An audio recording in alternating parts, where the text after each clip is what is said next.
Tonight, tourism blow. A historic rail attraction runs out of steam. You can't remove an experience like that without it having a significant impact on the local tourism industry.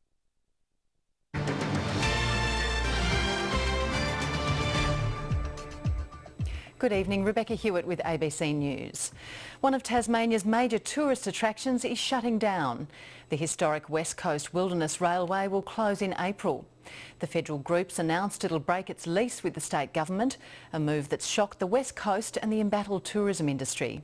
But amid calls for the state government or Tasrail to take over operations, it's been revealed the track itself is in disrepair and would cost as much as $20 million to fix.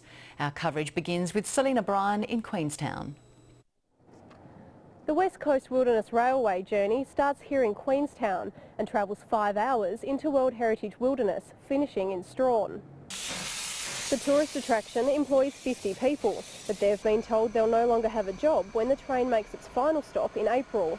About 400,000 people have taken a train ride over the past decade, but annual passenger numbers have been in decline, dropping from 45,000 to 30,000 in recent years. The federal group says the tourist attraction is no longer viable and has blamed escalating maintenance costs. It says a recent report found major problems with the track itself. What it found was that the below rail infrastructure, so that's sleepers, rail and ballast, was deteriorating at a far more rapid rate that could have been expected when we took it on. Locals say maintenance costs were always going to be a problem.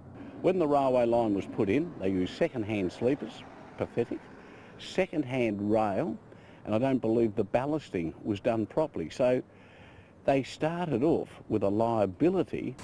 The federal group is only halfway through a 20-year lease agreement with the state government to use the tracks. The shutdown is being described as a massive loss for the region, which relies heavily on its tourism industry. It's an iconic railway journey and it's world famous. So Tasmania is going to feel the loss of this if it closes.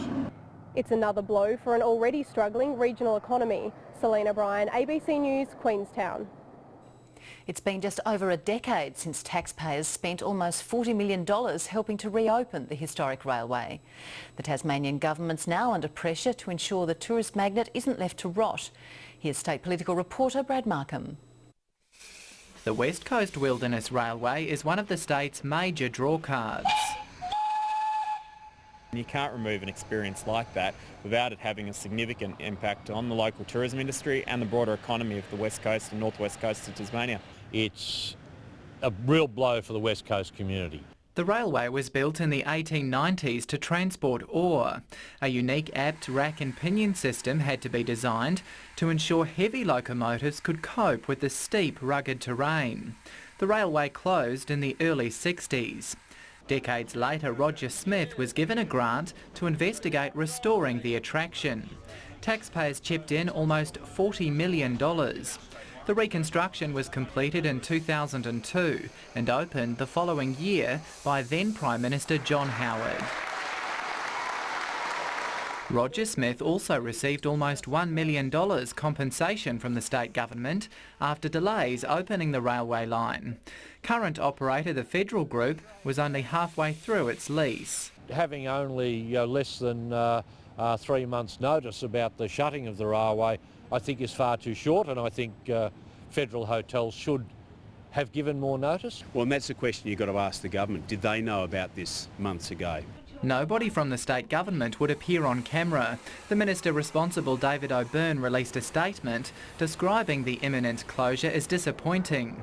But he says the operation needs up to $20 million of extra investment over the next 5 years, something the state can't fund on its own. I don't wish to see it subsidised. It shouldn't need to be subsidised. The tourism industry wants urgent government action. It was only built 12 years ago.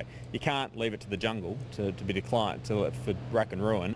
The Tourism Industry Council will hold a special board meeting tomorrow to discuss the fallout from the closure. Brad Markham, ABC News.